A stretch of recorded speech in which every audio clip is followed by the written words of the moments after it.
Nation state का कि IR जो है वो किसके ऊपर बेस करता है, एक कौमी रियासत के ऊपर जो है वो बेस करता है। कि कौमी रियासत क्या है कि अब अगर इंटरनेशनल रिलेशंस बनते हैं, यानी एक मुल्क के दूसरे मुल्क के साथ जो ताल्लुकात बन रहे हैं या दूसरे के साथ ताल्लुकात बन रहे हैं, तो इसका मतलब वो मुल्क के बन रहे हैं। ठीक है, अब अगर वो मुल्क होगा ही नहीं तो कैसे बनेंगे? इसका मतलब नेशन स्टेट का होना बहुत ज़्यादा ज़रूरी है कि आप अपने फैसले कर सकें। ठीक है, अगर आप में कोई बड़ा नहीं, आप अपने फैसले नहीं कर सकते, तो आप कैसे जो है वो डिसीजन लेंगे? इसका मतलब ये है कि जो नेशन है वो मौजूद है, उसकी एक हकीकत है, इसीलिए तो आपके साथ दूसरा कोई मुल्क एग्रीमेंट कर रहा है।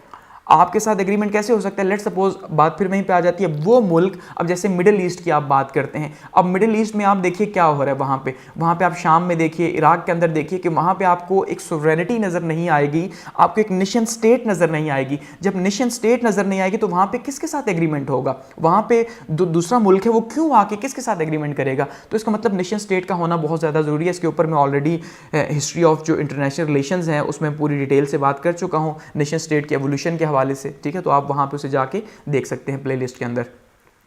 अब नेशन स्टेट जो है यानी कौमी रियासत के लिए कुछ खुसूसियात हैं। पहली क्या है? एक एरिया, यानी कि सबसे पहली शर्त क्या है कि कोई भी मुल्क तब होगा जब उसके पास एक एरिया होगा, ये शर्त है। दूसरा, उसके पास सोवरेनिटी होगी, इंटरनल एंड एक्सटर्नल, जिसको मैं पीछे एक्सप्लेन कर चुका हूं कि एक सेंट्रलाइज गवर्नमेंट होगी। सबसे पहली शर्त ये है, ये नहीं कि यहाँ पे गवर्नमेंट अलग, यहाँ पे अलग, यहाँ पे अलग, और बात करने वाले को समझ ही ना आए कि एक्चुअली में बात किसके साथ करनी है। ठीक है, इसलिए एक गवर्नमेंट का होना जरूरी है। दूसरा, एक्सटर्नल सोवरेनिटी, ऐसा नहीं कि भाई आपका यहां से मुल्क जो है किसी और ने कब्जा किया हुआ, यहां से किसी और ने, यहां से किसी और ने, और किसी भी टाइम पे आपको थ्रेट है, तो इसका मतलब क्या है कि आपकी सोवरेनिटी नहीं एक्सटर्नल, तो आपके साथ कोई भी मुल्क बात नहीं करेगा और आप नेशन स्टेट कहलाएंगे नहीं। दूसरा, नेशनलिज्म होना चाहिए, यानी कौमियत। हर मुल्क जो है वो किसी कौमियत के ऊपर बेस करता है। जैसे अब अगर हम बात करते हैं पाकिस्तान की, तो हम कहते हैं पाकिस्तान जो है वो कौमियत के ऊपर बेस नहीं करता भाई। अब करता है लेकिन फिर भी नहीं करता, क्योंकि यहाँ पे कौमें तो अलग अलग हैं, सिंधी है, पंजाबी है, बलोची है। तो हम किसके ऊपर बेस करते हैं जी? हम बेस करते हैं इस बात के ऊपर कि हम जो है वो इस्लाम के मानने वाले हैं और इस्लाम जो है हम सबसे ज़्यादा इंपॉर्टेंट है। अदरवाइज तो ये अलग अलग लोग हैं। अब जैसे यूके में जो है वो यूके के लोग रहते हैं, ठीक है, अब फ्रांस के अंदर जो है फ्रेंच लोग रहते हैं, तो इस तरह से वो नेशनलिज्म के ऊपर उनकी एक स्टेट जो है वो खड़ी हुई है।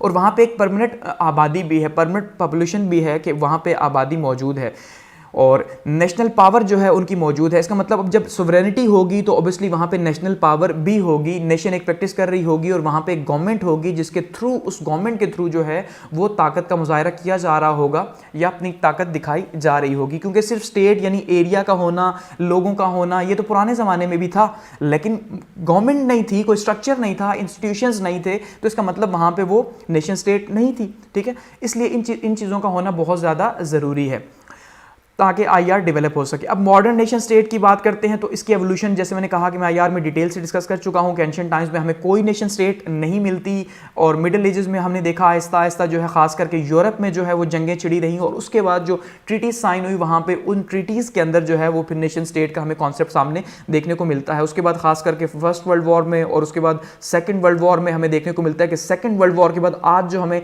तकरीबन कंट्रीज दिखाई देते हैं, इनकी जो आज़ादी हुई, ये नेशन स्टेट कब बने? ये सेकेंड वर्ल्ड वॉर के बाद बने। ठीक है, सेकेंड वर्ल्ड वॉर के बाद क्या हुआ कि बहुत से मुल्क आज़ाद हुए, उसके बाद ये फिर आहिस्ता आहिस्ता रिलेशंस बिल्ड होना स्टार्ट हुए। अब बात करते हैं एज ए पावर की कि भाई एज ए पावर जो है वो नेशन स्टेट या मुल्कों की कितनी इकसाम है, तो उसमें सुपर पावर है, जैसे अमेरिका की बात कर लें या रशिया की बात कर लें। मिडिल पावर्स हैं, जैसे चाइना की बात करें, जैसे जो है वो इंडिया की बात कर लें, पाकिस्तान की बात कर लें। मिडिल पावर्स है, स्मॉल पावर्स हैं, छोटी छोटी स्टेट्स हैं जो यूरोप के अंदर हैं, और अनसर्टेन स्टेट्स हैं जो हम थर्ड वर्ल्ड कंट्री जिन्हें कहते हैं, अफ्रीका के अंदर, जिनका शायद वजूद है भी लेकिन उनका वजूद नहीं भी, क्योंकि उनके रिलेशंस हैं या जो कुछ भी है वो दूसरे ही रन कर रहे हैं, उनके खुद कुछ भी उनके पास नहीं है, वो खुद किसी चीज़ को मैनेज नहीं कर रहे होते। ठीक है, तो ये क्या है? नेशन स्टेट है।